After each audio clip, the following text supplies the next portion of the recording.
Thank you for your introduction, Transportation Secretary Jimmy Bautista. Please take your seat.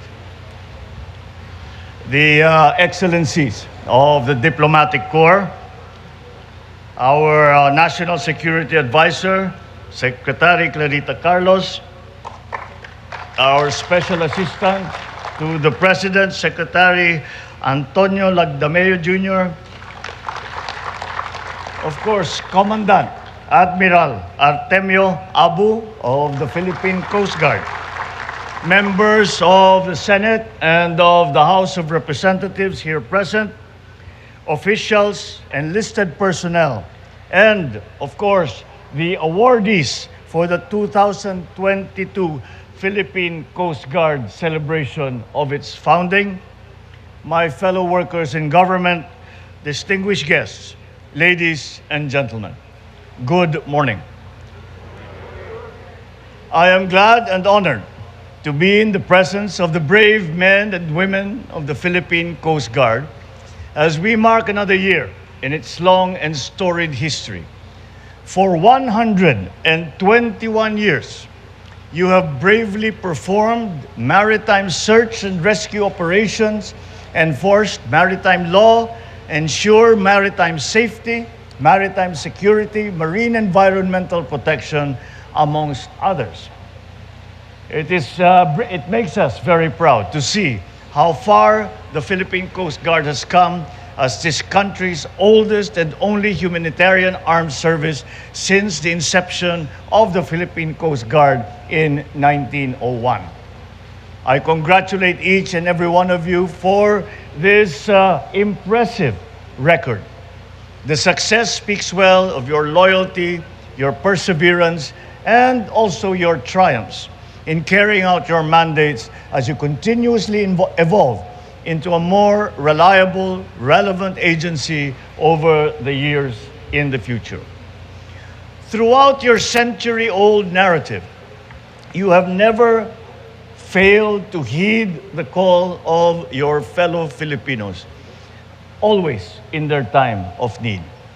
You continue to render valuable assistance to persons in distress, to respond to various events requiring search and rescue operations, especially in times of natural calamities and disasters at sea.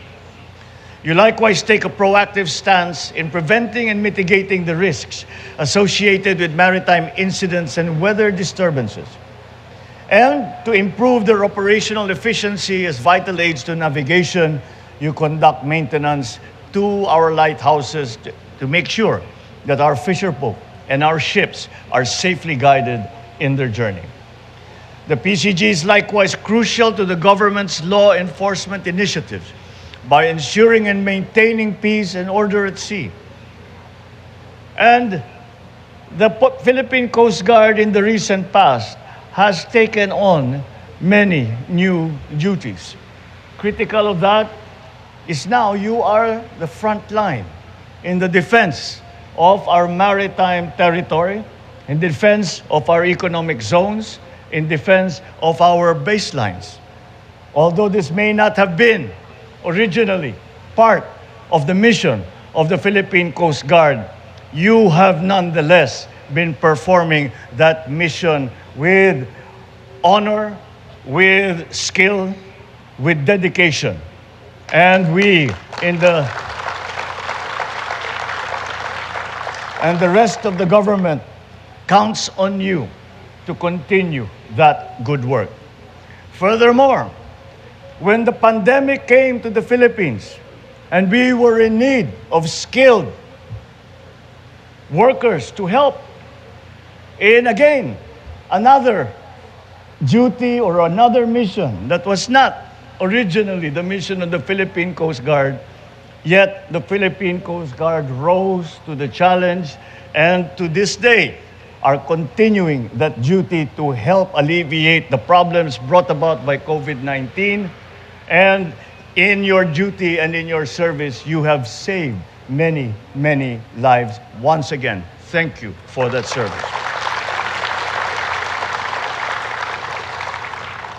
And you now are also, with the onset of our existential threat to the rest of the globe of global warming, you are the stewards of the environment who promote environmental sustainability by ensuring that all vessels and activities in the seas are compliant with our existing regulations and laws. For all that you have done and that you continue to do, the entire Filipino nation is grateful. Ladies and gentlemen, they say that on our planet nothing is as vast and as deep as the oceans and seas that surround us. Yet, as I stand here before you, begging to differ, for I see something else that runs much deeper and knows no borders, and that is your love and dedication and sense of duty to your country and your spirit of service. Today, we may navigate the uncharted waters of the post-pandemic world. Uncertainties loom, new challenges rise from these times. But let us stand strong as one archipelago, one nation, one republic against these turbulent tides.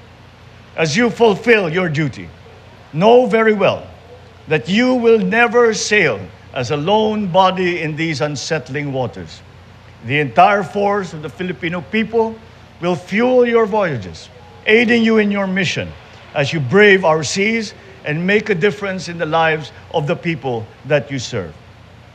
As your leader, I assure you that this administration will always be behind you, supportive of your efforts and initiatives to modernize the Philippine Coast Guard, which will redound to the better delivery of service to the nation.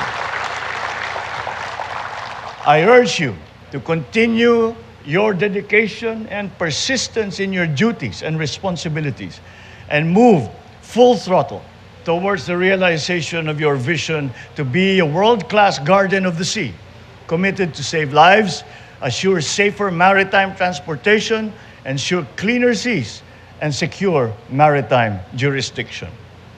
With the brave men and women of the Philippine Coast Guard guarding our shores, I'm confident that we will be able to steer our nation in a direction towards safer shores and ever onwards to a better, brighter, and more prosperous future.